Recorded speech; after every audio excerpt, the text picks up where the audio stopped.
Au Sénégal, 160 000 tonnes de noix de cajou sont produites en 2023 avec une valeur financière estimée à environ 95 milliards de francs CFA. Information fournie par l'interprofession cajou du Sénégal, ICAS, en marge de la semaine du 15 au 17 mai 2024 dédiée à ce secteur. L'industrie marocaine du cannabis médical devrait générer des revenus annuels de 4,2 à 6,3 milliards de dirhams, soit 420 à 630 millions de dollars d'ici 2028. C'est ce qu'a rapporté la Fédération marocaine de l'industrie pharmaceutique et de l'innovation. La Banque centrale de Swatini a émis de nouvelles obligations d'État d'une valeur de 200 millions d'euros. Cela marque une étape importante vers une approche de financement plus orientée vers le marché pour soutenir les activités gouvernementales.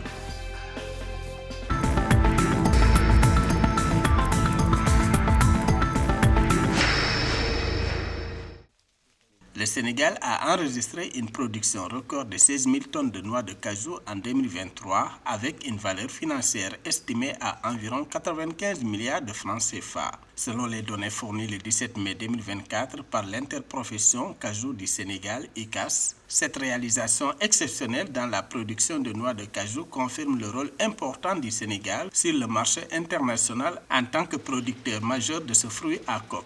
Ce succès remarquable dans la production de noix de cajou et l'engagement continu des acteurs dans le développement de cette filière montrent le potentiel prometteur du Sénégal dans le secteur agroalimentaire. Certes, le Sénégal n'est pas un très grand pays de production de noix d'acajou, mais il faut quand même noter que cette production 2023 est en baisse par rapport à celle de 2016. Qui était de 25 000 tonnes. Aujourd'hui, les 16 000 tonnes ont peut-être l'avantage d'avoir une valeur extrêmement élevée parce que 95 milliards pour seulement ces 16 000 tonnes, cela veut dire que l'acajou est devenu quand même un produit agricole à forte valeur ajoutée. Par rapport à la campagne 2022, la production a presque doublé, passant de 87 000 tonnes à 160 000 tonnes. Selon l'ICAS, les statistiques montrent la nécessité de développer davantage la filière de la noix de cajou qui fait vivre des milliers de familles en Casamance, au sud et dans d'autres régions du Sénégal. Il faudra peut-être maintenant changer de paradigme. Au lieu de les exporter totalement comme ce fut le cas jusqu'à présent, il faudra penser maintenant à la transformation comme les débuts, les bons débuts d'un pays comme la Côte d'Ivoire.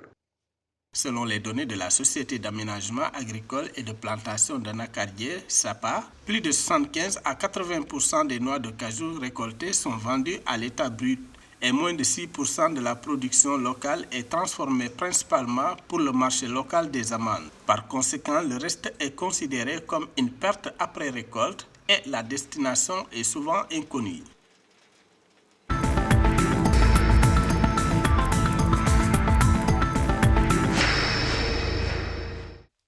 L'industrie marocaine du cannabis médical devrait générer des revenus annuels de 4,2 à 6,3 milliards de dirhams, soit 420 à 630 millions de dollars d'ici 2028. C'est ce qu'a rapporté la Fédération marocaine de l'industrie pharmaceutique et de l'innovation le 19 mai 2024. La fédération a souligné que le Maroc pourrait conquérir une part de 10 à 15% du marché européen, ce qui entraînerait une augmentation significative des revenus du pays. Le Maroc est bien placé pour devenir un acteur majeur sur le marché européen du cannabis médical grâce à son cadre réglementaire solide.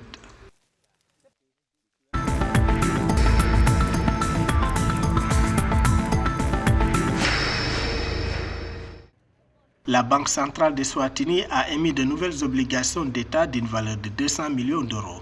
Cela marque une étape importante vers une approche de financement plus orientée vers le marché pour soutenir les activités gouvernementales. Selon un communiqué publié par la banque le 18 mai 2024, l'objectif de l'émission est de développer le marché secondaire et d'établir un prix raisonnable pour couvrir les risques de taux d'intérêt tant pour les emprunteurs que pour les investisseurs. L'émission vise à faciliter les activités d'intermédiation financière tout en répondant aux exigences budgétaires du gouvernement.